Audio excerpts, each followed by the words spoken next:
বিসমিল্লাহির রহমানির রহিম। আসসালামু আলাইকুম। জনতার রান্নাঘর থেকে সবাইকে জানাচ্ছি শুভেচ্ছা। আশা করি সবাই ভালো আছেন। আজকে যে রেসিপিটি করব সেটা হচ্ছে রসুনের আচার করব। খুব হেলদি একটা আচার। আর রসুন তো অনেক গুণ আছে, সেটা সবাই আপনারা জানেন। যাই হোক, এখানে আমি একটা মশলা তৈরি করে নিচ্ছি। এখানে ৫ ফোড়ন আলাদা আলাদা করে সব কিছু, এটা ৫ ফোড়ন ৫টা জিনিস আছে। এটার মধ্যে কালো জিরা, ধনিয়া, তারপরে গুয়ামুড়ি বলে সেইটা, সরিষা, এতো আর মেথি, কিছু মিলিয়ে ৫ ফোড়নটা আমি দিয়েছি ২ টেবিল চামচ। এই যে এক সময় দেখবেন যে সরিষা ফুটতেছে, সবগুলো ফুটে ফুটে একটা ঘ্রাণ বের হয়েছে, আর তখন দেখলে বুঝবেন এটা ভাজা হয়ে গেছে। ওইটার মধ্যে কালি জিরা থাকে, সেটা হয়তো বা বলি নেই। যাই হোক, এটা ভাজা হয়ে গেছে, এটা এখন নামিয়ে নিব। এখানে ১ কাপ সরিষার তেল দিয়ে দিচ্ছি। সরিষার তেলটা খুব ভালো করে ফুটিয়ে নিতে হবে।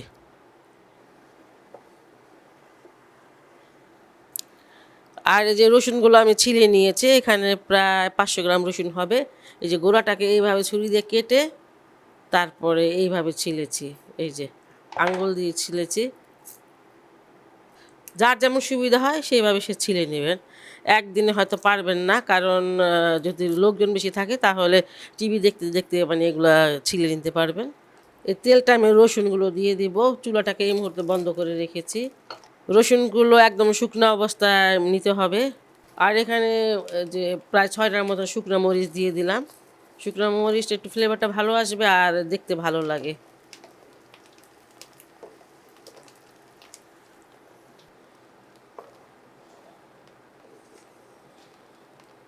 চুলাটা যেভাবে ফেনা উঠতেছে সরিষার তেল, তবে ভালো সরিষার তেলের ফ্যান অবশ্যই অবশ্যই অনেক উঠে।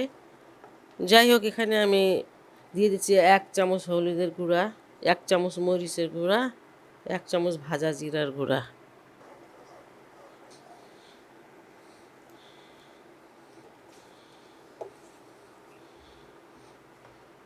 আর এখানে ১ চামচ ভরে ধনিয়ার গুঁড়াটা দিয়ে দিলাম। আমি স্বাদ মতন লবণ।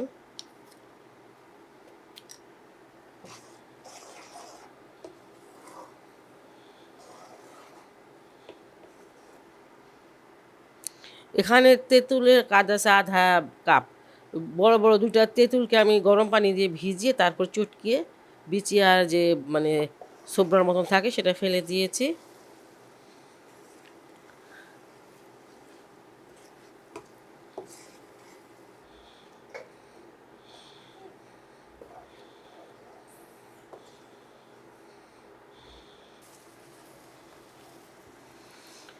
এখানে সে মশলাটাকে গুঁড়া করে নিয়েছি, আর এটা দিয়ে দিব। পুরাটা দিব না, এখানে আমি ২ টেবিল চামচ দিয়ে দিলাম।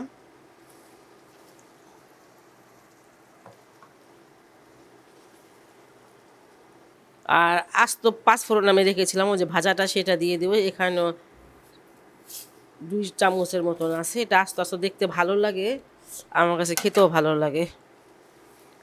এই আচারটা যখন খিচুড়ি বা কোনো কিছু দিয়ে খায়, যেমন এই আচারের তেলটা দিয়ে কিন্তু মুড়ি মাখিয়ে খাওয়া যায়, অনেক ভালো লাগে খেতে। তখন এই আস্তে আস্তে এগুলো যদি তখন পরে মুখে ভালোই লাগে, খারাপ লাগে না। আর এখানে দিয়ে দিলাম কিছুটা সিরকা, 1/4 কাপ হবে।